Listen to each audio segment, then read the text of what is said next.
Nah, because like, so I was in Tampa. I was at a Lifetime. I had just finished up a yoga class, and there was this older gentleman. He looked like he might have been late 40s. He actually ended up being like late 50s. And he was talking about, how he's doing this yoga 30-day challenge. He's never done yoga before. He loves it. He's also been talking about how like resting in general. Uh-huh. So he says like a lot of entrepreneurs and a lot of people just assume like that one day a week is enough for sufficient Uh-uh. rest.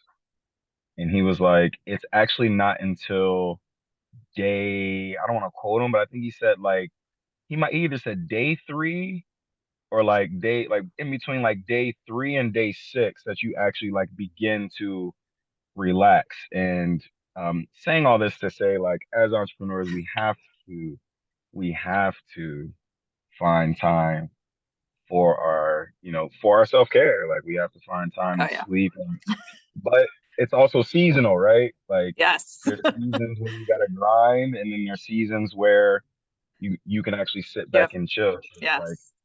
how do you gauge those seasons? I mean, Like what?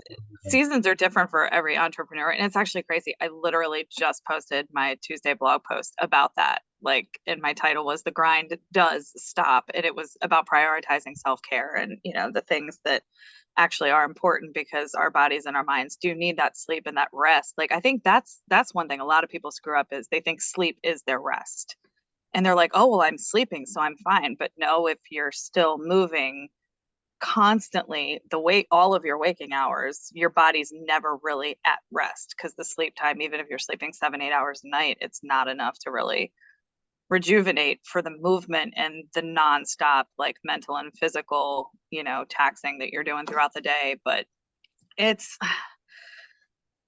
I mean, it's kind of it is that roller coaster, the peaks and valleys. Like, I mean, right now for me, it's 13 straight days because part of it is my fault. I have control over my weekends. But it's looking at what do I have to, for me right now, it's what do I have coming out of my check the first of the month? Like, what bills do I need to pay and what do I need so that I'm not scraping by until the next check comes. And it's like, okay, so I've got opportunities to work right now, which will put extra money in my account for later in the month. And then I've got weekends off later in the month. So and that as an entrepreneur is, when you have heavy scheduling, you have to go through it to some extent because we're not Monday through Friday 9 to 5ers.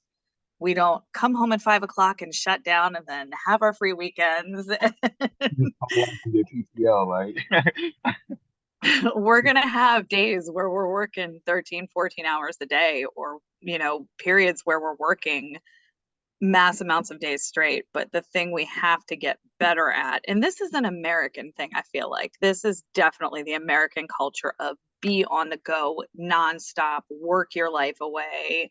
Like, you just, we don't have that laissez-faire lifestyle. We're definitely more of a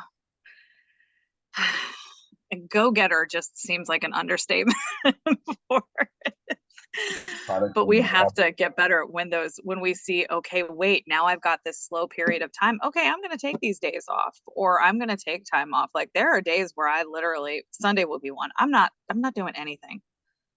Like and I'm just going to sit around and do absolutely nothing versus, oh, well now I have a day off. What can I do to fill my time?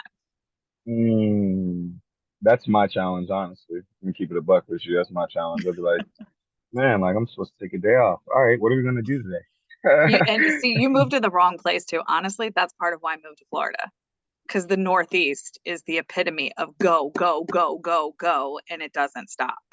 And it's everybody, especially the further into the Northeast you get. Like I joke with people down here because I walk like a New Yorker. Like that is my natural pace, and people think I'm like race walking or speed walking. I'm like, no, that's just how I walk. But that's the pace of the lifestyle up there. And moving to Florida forced me to kind of slow down a little bit because the South in general is a little bit slower than the North.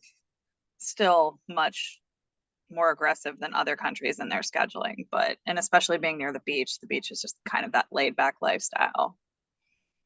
Yeah. Hmm. That's a good thought. All your entrepreneurs out there, man, find time to rest. Chill out. It's okay. You need it. Right. Right. But let's get right into the subject at hand. Thank you for sharing all of that, especially your highs and lows. We didn't get it on camera, but it's fine.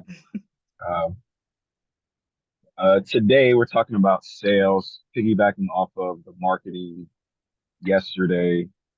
Let's go ahead and dive right in. I'm not sure if I'm going to have any artwork today. We'll see. We shall see. So let me go in order of my notes. So one of the things that I was thinking about is that like we talked last week, like marketing is like, attracting your ideal client, whereas sales is actually the exchange of that. So we talked about the attraction of it, right? In order to attract them, we need to Hmm. have an ideal client. We need to know who we're attracting. When it comes to selling, we need to know how to close this person. So actually going to start in order. Um, Here are my notes. So the first thing we have to decide is what is it that we're actually selling? Meaning, is it a product? Is it a service? Is it a digital product? What's the fulfillment of this product? Is it something that they just buy at one time and they have it for life? Hmm. Do they buy it one time and they meet with you consistently afterwards? Like, what does that look like? And then we get into uh, when it goes like you kind of as you're figuring out like what you're selling, the next step is creating an offer around it. Um, and what I mean by offer is I put the definition I did. Okay, the definition of offer. And at any point in time, please interject, drop your comments, whatever you got to do. Um, to present or proffer, I've never heard of that. Present or proffer for someone, or yeah, to present basically to present someone or something for them to accept it or reject it as so desired. So to present somebody something and giving them the option to accept or reject. And when I read that, I was like, a weight kind of lifted off my shoulders. It's like, oh, like my goal of selling is not to beat them over the head. Like my goal is just to, No. your goal is just to because a lot of people are like, oh, I don't like sales. I feel too salesy. And it's like, well, you're just giving them an offer. It's like, do you want to ride home or not? Like, you have this problem, this pain point. I can help. Go back to the dentures. You ain't got no teeth. You want a nice smile? Hey, I got something for you. So it's like we have to kind of reframe our mind around the sales process. Like we have to create an offer, and the more offers we make, the more potential sales we're Hmm. going to make, right? We just have to put that in front of people. So I'm gonna put that in our side pocket. We're gonna bring that out very shortly about offers. Um, but when it comes to like creating an offer, I have a list of some things. Um, and maybe actually before I like read off this list, what are some things that you do when it comes to creating your offer, like setting your price points? That's where a lot of entrepreneurs get tripped up. They're like, I don't know how to price myself. I don't want to be too cheap, but at the same time, I know I got to get clientele. So how do you go about like pricing your offer and what's your package? I mean, the first thing you have to do to price your offer is, I mean, you obviously have to know your product or your service, what you're selling, and if it's something original, you have to factor that into it because that is also you're charging for your creativity, your time, things like that. And so that's like an original artwork is going to sell for more than a reproduction, like something along those lines. But you have to know your market. And this is something I've fallen into this trap. My cousin and I were talking about it recently with that she and her business partners trying to like price their stuff. And I would like Google. So for me, it's consulting. It's providing a service and teaching team building, leadership, that kind of thing. So when I was looking at pricing, I did what I should do. I Google, okay, what are consultants making? And so I see, oh, okay, so they're making, on average, probably about 150 an hour for, like most things. And so I'm like, okay, if I have an hour seminar, I'm charging $150. It was my business mentor, who's a VP for a bank, who told me that if I were to go to a college program and present my pricing, there is no way that I should be charging less than $1,000 for 1 hour. And so I'm looking at that like, well, but how do I justify that when other consultants are charging 150 an hour? And then she was explaining, like, look, it's the time you put into creating the product. It's the time you put into designing it specifically for them. It's the time it took you to get there and back. Like, it's not just I'm here with you for 1 hour, so this is what I'm charging. That is, I'm incorporating all of the other hours that I've spent into creating this thing specifically for you that is pricing. Mm, And that kind of opened my eyes because we do tend to think like, okay, well, we have enough faith in ourselves to put ourselves out there, but we don't have enough faith in ourselves a lot of times to charge what we should be charging because we're afraid to hear no. And so recently, as I've been reading books, like the more I read, the more my business mentors like advice has been backed up because a lot of books are saying like if you're trying to charge the lowest prices possible, to quote from the book The Maverick that I keep referring to everybody, it's basically a race to the bottom because every time you lower your prices, your competition would lower theirs to get more clients or more, more customers, that kind of thing. And eventually you end up with the high maintenance customers, the customers who complain about everything, who want everything their way, who nothing you can never satisfy, and end up eating more of your time, but you're not making as much money. Whereas if you price yourself on the higher end, the customers that are coming to you, and you may not have as many customers or clients, but you have ones that number one are paying more for your time or your service or your product. So you're still balancing out with the cost across, the board. But then you also have customers who are lower maintenance. They don't call in with questions, they don't complain as much, they don't have a whole list of needs for whatever you're providing, and so you save time and you're charging a higher price point. mm, hmm. Piggybacking off of that, my business coach, I was trying to figure out an offer, and she said something that was deep. She said, "What price would you need to charge to give your ideal client 10x the results that they want?" I was like, Mm-hmm.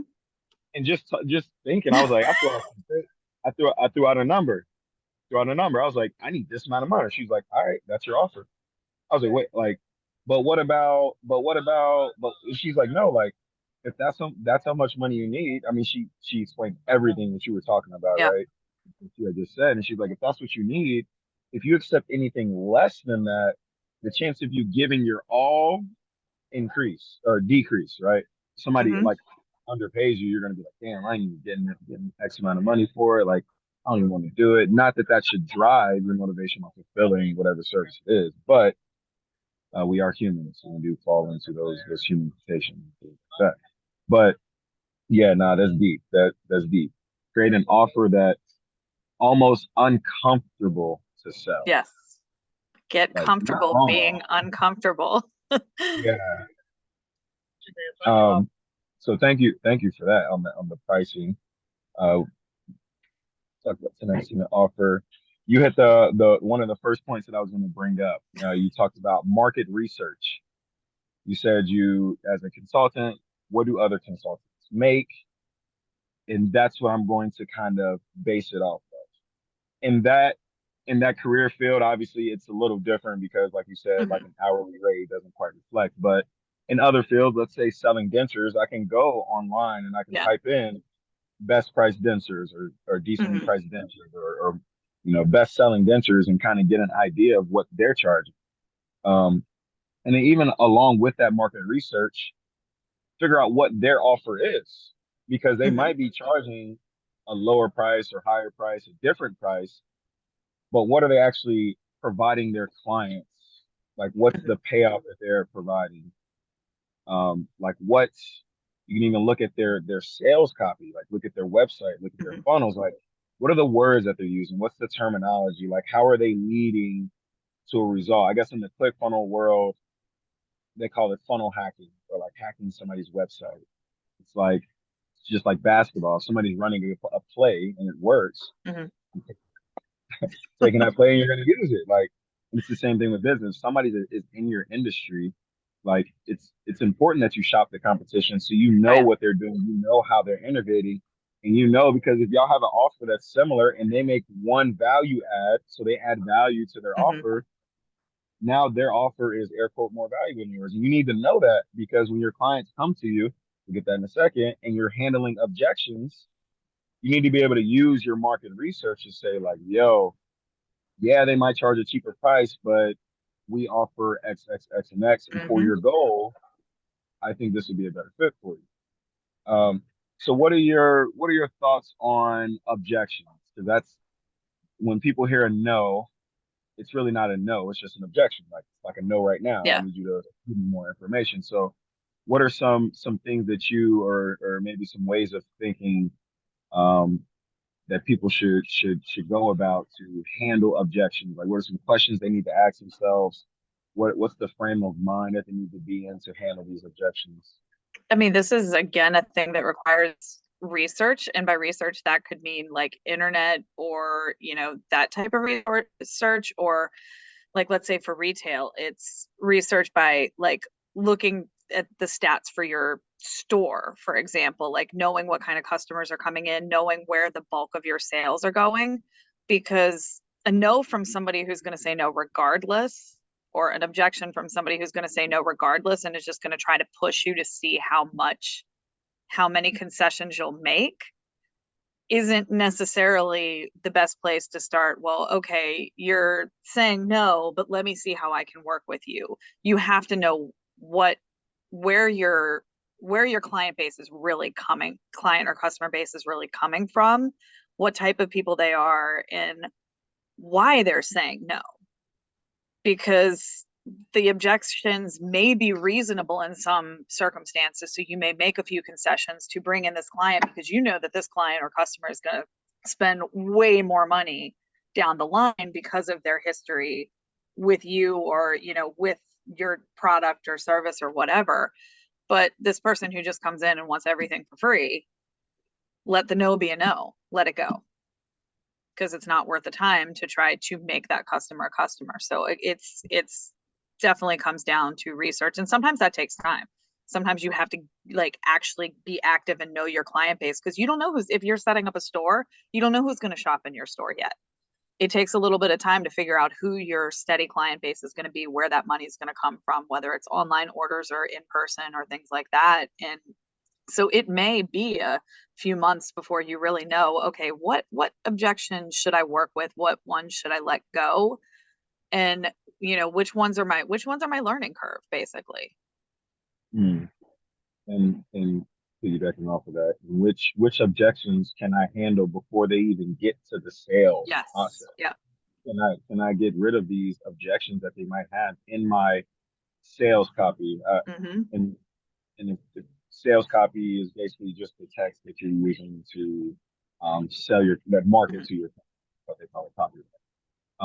But yeah, like that's very important. Like if you can handle majority of their objections within the marketing, it makes your job that much easier when you get to the sales process because you've answered majority of their questions. Like, and at that point, it's like, I mean, I'm here to educate you further, but you have the information necessary to make a decision. Hmm. Um, so with that, we talked about market research, talked about pricing your offer. Shout out to AP. Um, Notice everything refers back to that ideal client. I think we've said that word quite a few times talking about selling. And and I want to go deeper into that because like as entrepreneurs, we're trying to we're trying to air quote survive initially, right? Most Hmm. businesses go out of business the first couple of years. So and I was a victim of this, taking on any and every client, thinking that if they want to play basketball, that's my industry teaching basketball, that that's my ideal client. They want to learn basketball, right? It's like, no, that's not the case. Like, what is like, I had to niche down. Like, and the more and more you come across objections, you come across maybe a flaw in your marketing. Maybe you're marketing a certain way, which is attracting a certain type of customer, Hmm. which is not your ideal. But like you said, once you get the ebbs and flows of the business, and how you're bringing people in and how other businesses and your competitors are bringing them in, it makes it, I don't want to say easier, but it creates more clarity Yes. around your sales process. The last part in this sales process that we're going to discuss, there's obviously more to it, but we're going to talk about getting paid. Like, actually, you've done the job, you know your ideal client, you've marketed. That ideal client now comes to you to make the sale. Hey, I'm interested in your dentures. How do I sign up? How do I pay? I think one of the first mistakes that a lot of entrepreneurs make, and I was a victim of this, is making it easy to get paid.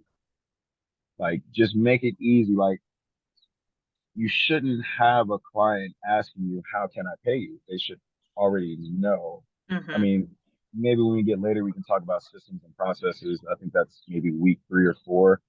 Um, but do you have a payment processor, whether it's Venmo, PayPal, Cash App?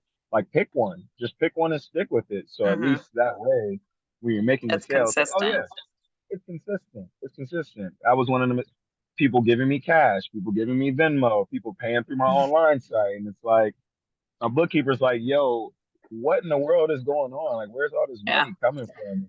She's like, And look, that's man. that's a tax nightmare waiting to happen because especially when you're talking about cash payments, there's no way to track it. If you've got things in this,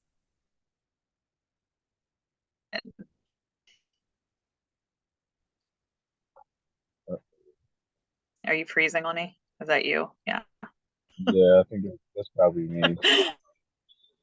Internet connection's unstable. Let me get to my hotspot. Yeah. Let me Starbucks isn't like, oh, we're good.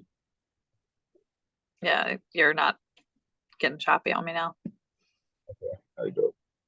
Um, but yeah, make it easy to get paid. So, I mean, I guess if you had to share just some in like tools or apps or things that you use to process payments, like what are some apps or some programs that you use to process payments? I mean, we can literally just rattle off a few Yeah, I like mean, that. well, and for me, it wouldn't necessarily be for my actual business right now since I'm in the relaunch period and I'm not actively doing it, but I can talk about what I would do for certain clients. Um, but so currently, like, so babysitting is my side hustle because that's just the easiest cash in the world if you work for good families, and it can be a lot, especially if they have a lot of kids. Most of my families are paying me Apple Pay for that. So it's easy because that's an easy way to track it when it comes in. So that's something simple. But if we're going into my actual business, so for and I would have to adjust this a little bit because I recognize like and this is going to sound horrible in a way, but again, this is where you have to be realistic as a business person. If I were going into a college or a professional sports program, I would more than likely be taking a check as a payment because most businesses are writing checks for things because that's how they're tracking it in their book system. Like, and I know that from being in a law firm, like we're not using our credit card to, pay a vendor. It's someone in the university or with the team, somebody in the finance department is cutting a check. So from that end as a consultant at that level, that's where the money would be coming from. Now, if I'm talking about youth basketball, I'm going to be a realistic entrepreneur and I'm not taking your check. That might be my form of payment from these higher institutions who have financial stability, but I'm not taking a check from a client who is maybe it's not going to clear. And then I'm stuck with, okay, well, now I've performed a service and I have no money for it. So for that, it could be a little different. Or if I was taking a check, for example, the structure that I'm setting up for like my contract system is that payment has to be made I can't remember if I said it 1 week or 2 weeks prior to like the service itself. So if we set this up and I'm coming to you, you've got to pay. And or maybe I'm really screwing this up because it's been a while since I've actually like structured this out. I think it's there's a non-refundable deposit that has to be paid prior to, but when I walk in the door to wherever I'm going, payment has to be made in whatever form that we agree upon. And so for most instances, I would, in the youth basketball realm, and that being a different generation than like the structured business of, professional and collegiate sports, I would be saying that that's got to either come from Apple Pay or Zelle, just because those are ways that I can easily track it coming into my account. I'd prefer to kind of stay away from Cash App because Apple Pay is a lot easier to, I see that coming in through a text message. I've got, do I want to transfer it immediately and lose that few cents, or do I want to wait a couple days? But like, I know it's there. And so those would be my options for a client coming in. If they want to pay in a check, then it would have to be that they would have to pay me 2 weeks in advance, the full cost, so that I can make sure that this check clears before I go in there. And again, this comes with a contract. This isn't just like, hey, let's talk this out on the phone and make this deal.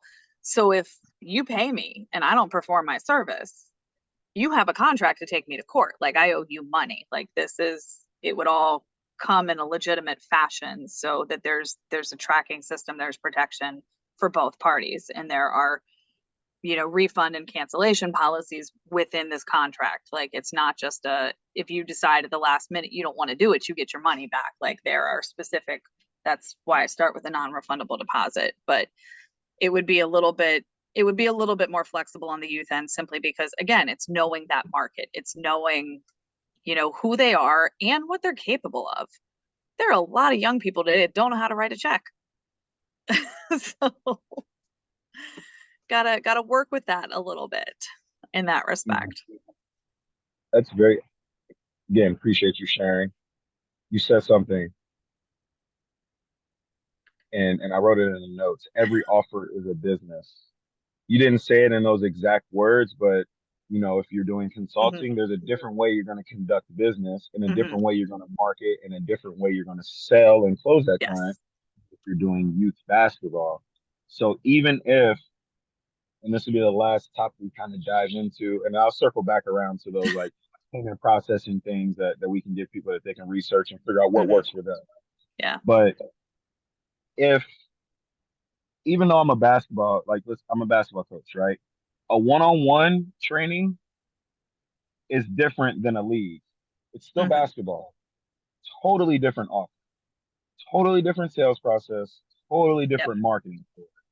And if we don't look at our business that way, what happens is we end up with websites and landing pages that look like an Amazon store because it's just a bunch of different products that we're selling. And it's like, there's no relevance to it. Like, why in the heck? I came here for dentures. Why are you trying to give me headgear and diapers? I didn't come here for that. I came here for dentures.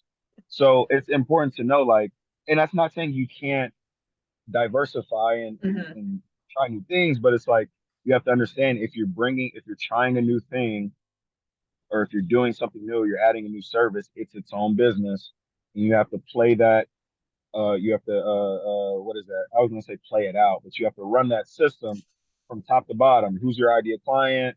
How Yeah. are you marketing to them? How are you selling to them? How are you processing the sale? All of that. I didn't know that when it came to virtual training. I was like, yeah, yeah. Oh, let's just, we offer this and this and this and this. Like you can get everything. It's like, nah, bro. You're just wasting energy and effort Yes. unnecessarily. Um, so payment process. Um, you had mentioned Apple Pay. Apple Pay is dope because you can. I'm pretty sure Apple Pay you can have multiple bank accounts, like multiple bank cards Hmm. on Apple Pay, so you can transfer it. Yeah. Um, what do I use? Stripe. Stripe is a good one. I really like Hmm. Stripe because with Stripe you can actually send them a direct invoice via text message.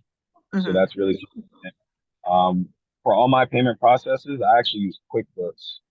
Um, there's this app or this website called Go High Level. It's like an all-in-one CRM marketing website funnel. Really dope, like really dope. Hmm. $99 a month, really dope product. But you can schedule your social media posts. You can uh, put a payment processor in there. They use Stripe. Um, but what I did was I linked it to my QuickBooks account. So I use Acuity for my scheduling. So whenever somebody schedules, talk about this another day too. When somebody schedules, it automatically sends them an invoice Hmm. and they automatically pay. Again, one another thing it was a learning point because I didn't know. It was like, okay, they schedule an appointment. I manually send them an invoice. I manually send it. I wait for them to pay. Hey, did you check up and pay? So like creating systems and automations, which I believe that's later in the week, creating systems and automations around your sales process, using automations to help you in the sales process is very And save your convenient. time. Save your A lot of time. Yeah, and and your client's time, because as we all know, like if it's hard to pay, it's crazy.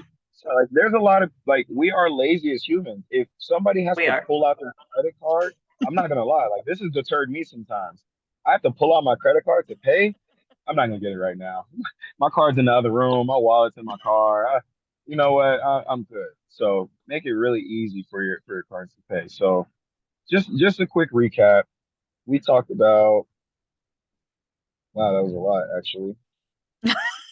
And you got 5 minutes to sum it up. Be quick. 5 minutes. All right, bet. I got you.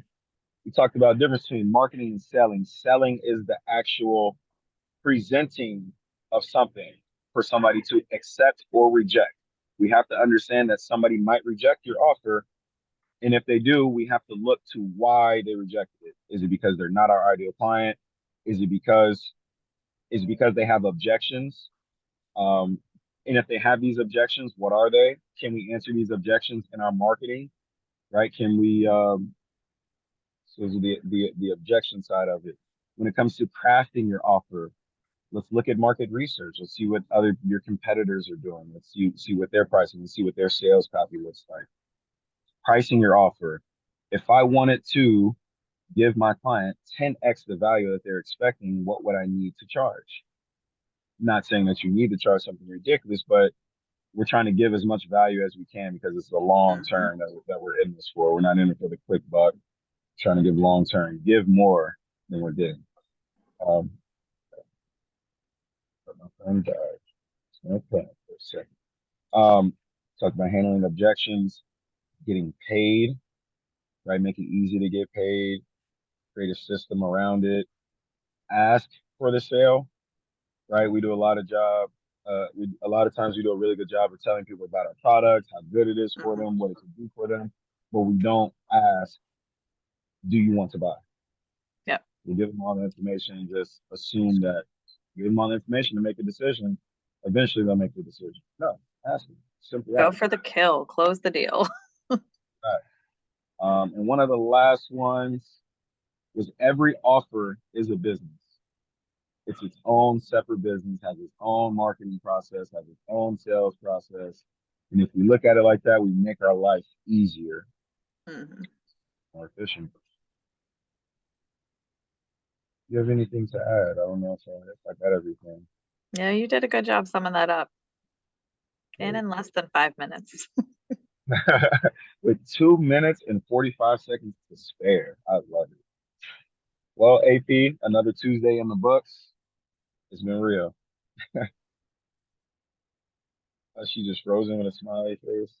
I gotta take a screenshot of that. That's hilarious. All right, y'all.